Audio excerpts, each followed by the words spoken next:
से। और हमारे नुमाइंदे पंकज देवड़ी साहब पहुंच गए हैं। वहां पर उन्होंने सिक्योरिटी एहलकारों से बातचीत की और साथ ही वहां के इंतजामात का भी जायजा लिया। आइए देखते हैं।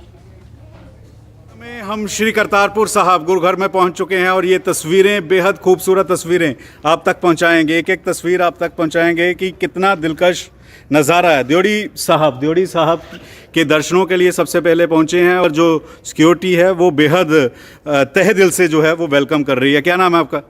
कफ़ायत ASI कफ़ायतुल्लाह। किस तरह से देखते हैं अब एक बार फिर से कॉरिडोर जो है वो शुरू हो गया?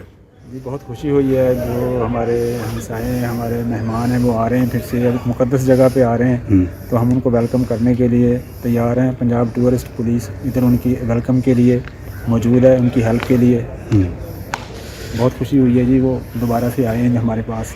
तो ये तस्वीरें लगातार आप तक पहुंचा रहे हैं और ये दिलकश नज़ारा ये सबसे पहले आप तक पहुंचा रहे हैं। किस तरह से अंदर एक एक तस्वीर, अंदर के इंतज़ाम किस तरह के हैं ये देखिए कि दिल खींचने वाला ये तस्वीरें जो हैं वो हैं। कितना खूबसूरत जो है, क्योंकि बाबा नानक की ये धरती है, गुरु नानक देव की ये धरती है। ज़िंदगी के अखीरले साल जो हैं वो वहाँ पर व्यतीत किए। तो यहाँ सबसे पहले आप आएंगे, जोड़ा घर में जाकर आप अपने जूते जो हैं वो उतारेंगे, उसके बाद आगे जो हैं वो आप जा सकेंगे। ये देखिए दिलकश तस्वीरें, यहाँ पर आप जूते उतारें, उसके बाद आगे जो हैं वो जा सकेंगे।